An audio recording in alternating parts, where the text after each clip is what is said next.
हमारे सभी दर्शकों को सादर प्रणाम। जय श्री कृष्ण। आज मैं आपको विवाह के बाद भाग्योदय वाली स्थिति को समझाऊंगा।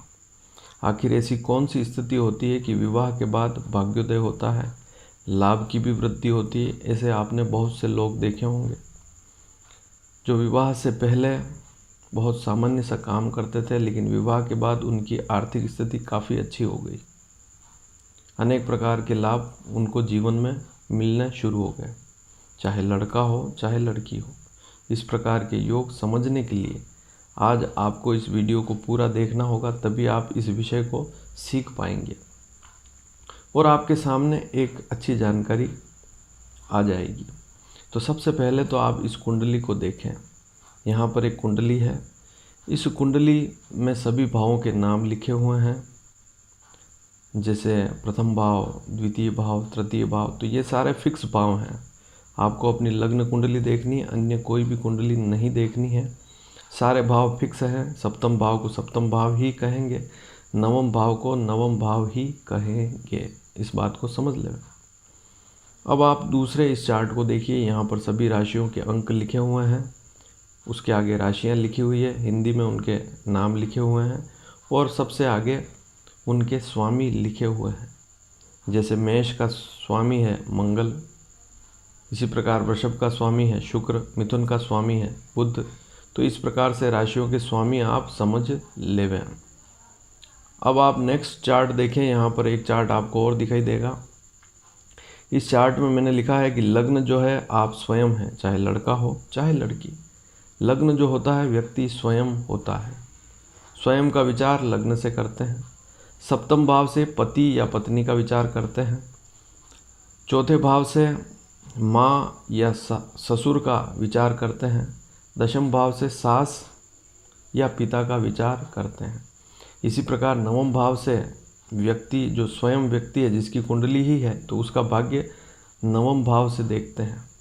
और यदि आपकी ही कुंडली से आपकी पत्नी का भाग्य देखना है तो तीसरे भाव से देखेंगे, क्योंकि सप्तम से नवम स्थान तीसरा भाव होता है। तो तीसरा स्थान पत्नी का भाग्य होता है। तो अब इस योग को समझने के लिए आप यह देखें कि सप्तम भाव में जो राशि लिखी हुई है, सप्तम भाव में कोई न कोई अंक होगा। मान लीजिए सप्तम भाव में 1 और 8 का अंक लिखा हुआ है। सप्तम भाव में 1 या 8 का अंक लिखा हुआ है। ऐसी स्थिति में सप्तम का स्वामी मंगल बनेगा और मंगल यदि तीसरे भाव में, चौथे भाव में, भाग्य स्थान नवम भाव में, दशम स्थान में है तो विवाह के बाद भाग्योदय की स्थिति बनेगी।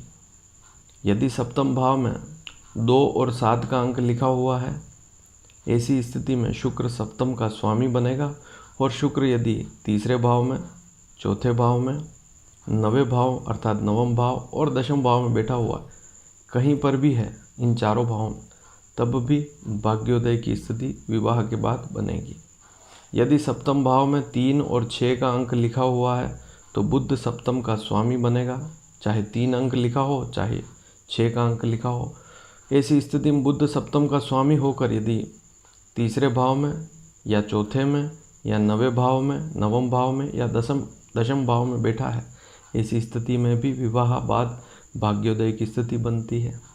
इसी प्रकार से यदि सप्तम भाव में 4 का अंक लिखा है तो चंद्रमा सप्तम भाव का स्वामी बनेगा और चंद्रमा यदि तीसरे, चौथे, नवे या 10वें भाव में से किसी एक भाव में बैठा हुआ है, तब भी भाग्योदय की स्थिति विवाह के बाद बनेगी। विवाह के बाद लाभ की स्थिति बनेगी। हो सकता है पत्नी भी कामकाजी हो, वो भी अच्छा काम करती हो, उससे भी लाभ की प्राप्ति हो सकती है। या ससुराल से भी भूमि, संपत्ति, वाहन आदि की प्राप्ति हो सकती है। यहाँ पर चौथे भाव को भी देखना पड़ेगा। सप्तमेश यदि चौथे भाव में है तो ससुर से अर्थात ससुराल से लाभ के विशेष योग बनते हैं। यदि सप्तमेश दशम भाव में बैठा हो तो सास से भी लाभ की स्थितियाँ अच्छी रहती है, उनसे भी लाभ की प्राप्ति होती है। अब आगे बढ़ते हैं। सप्तम भाव में यदि 5 का अंक लिखा है तो सप्तम भाव का स्वामी सूर्य बनेगा और सूर्य यदि तीसरे भाव में, चौथे भाव में, नवे भाव में या दशम भाव में बैठा हुआ है, तब भी विवाह बाद भाग्योदय की स्थिति बनेगी। इसी प्रकार से अब आगे चलते हैं। यदि सप्तम भाव में, आपकी कुंडली में सप्तम भाव में आप समझें कि वहाँ पर 9 या 12 में से कोई अंक लिखा है तो सप्तम भाव का स्वामी गुरु बनेगा। और गुरु यदि तीसरे में, चौथे में, 9वें भाव में या 10वें भाव में बैठा है, ऐसी स्थिति में भी विवाह के बाद भाग्योदय की स्थिति बनेगी, लाभ की किसी न किसी प्रकार से लाभ की स्थिति बनेगी। और अंतिम, यदि सप्तम भाव में 10 या 11 का अंक लिखा हुआ है तो शनि सप्तम का स्वामी होगा। ऐसी स्थिति में शनि यदि तीसरे भाव में, चौथे भाव में, 9वें भाव में या 10वें भाव में बैठा है तब भी विवाह के बाद भाग्योदय धन लाभ की स्थिति बनेगी। अब एक बात और समझ लें कि सप्तमेश पाप प्रभाव में ना हो। सप्तमेश यदि राहु के साथ है, केतु के साथ या अस्त है, ऐसी स्थिति में कुछ स्थितियां कमज़ोर हो जाएगी। और शुभ ग्रहों के साथ है तो स्थिति अच्छी हो जाएगी। एक बात और समझें कि यदि सप्तमेश एकादश में है, 11वें भाव में बैठा हुआ तब भी लाभ की स्थिति बनेगी, विवाह के बाद भाग्योदय की स्थिति बनेगी। यदि भाग्येश और चतुर्थेश का आपस में संबंध हो तो ससुराल से भूमि, संपत्ति, वाहन के विशेष योग बनते हैं।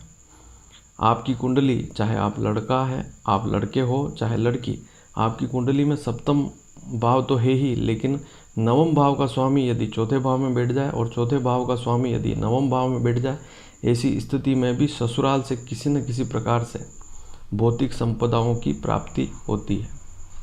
तो आज आपने समझा कि कुंडली में किस प्रकार से विवाह बाद लाभ की स्थितियां ससुराल से भी बन सकती है और विवाह बाद भाग्योदय की स्थितियां बन सकती है। एक स्थिति और है, उसे भी आप समझ लें कि 9वें भाव का स्वामी सप्तम भाव में बैठ जाए, ऐसी स्थिति में भी विवाह बाद भाग्योदय की स्थिति बनती है। लेकिन सप्तम भाव में किसी प्रकार की नवमेश की पाप ग्रहों के साथ युति ना हो तो ज़्यादा अच्छी स्थिति रहेगी। तो बहुत सी स्थितियां देखनी पड़ती है। इसके बाद एक स्थिति और है कि आपकी कुंडली में भाग्योदय तभी होगा जब आपकी कुंडली में शुभ ग्रहों की दशा भी हो या जिन ग्रहों का प्रभाव सप्तम से है या संबंध सप्तम से है उनकी दशा भी है, तब भी स्थिति ज़्यादा अच्छी रहेगी।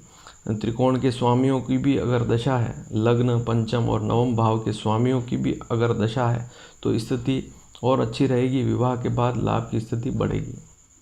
बहुत सी बार हमने देखा है कि वैसे भी व्यक्ति का भाग्य उदय हो जाता है, विवाह के बाद वैसे भी जिम्मेदारियां बढ़ जाती है, व्यक्ति काम की तरफ बढ़ता है, लेकिन सभी जगह यह योग नहीं बनता है। वैसे तो हमने देखा है कि यदि विवाह के बाद कोई भाग्येश या लग्नेश या पंचमेश की दशा है, ऐसी स्थिति में बिना किसी प्रकार के शुभ योग के भी लाभ की स्थितियां बढ़नी शुरू हो जाती है। तो यहाँ पर इस प्रकार के योग नहीं है, तब भी विवाह के बाद लाभ की स्थितियां व्यक्ति को मिलती है। तो आज आपने समझा कि तीसरा भाव, चौथा भाव, 10वां भाव, 9वां भाव और एकादश ये भाव किस प्रकार से संबंध रखते हैं। एक और समझ लें कि द्वितीय भाव का स्वामी भी यदि शुभ ग्रह हो और सप्तम भाव में बैठा हो तब भी विवाह के बाद धन लाभ के योग बनते हैं। सप्तमेश यदि द्वितीय भाव में बैठा है, अच्छी स्थिति में है, शुभ ग्रह है, तब भी और उस पर शुभ ग्रहों की दृष्टि है, पाप प्रभाव में नहीं है, तब भी विवाह के बाद धन लाभ की स्थिति बनती है। और भी कोई जानकारी चाहते हैं तो प्रश्न करेंगे, अवश्य बताऊंगा। धन्यवाद। जय श्री कृष्ण।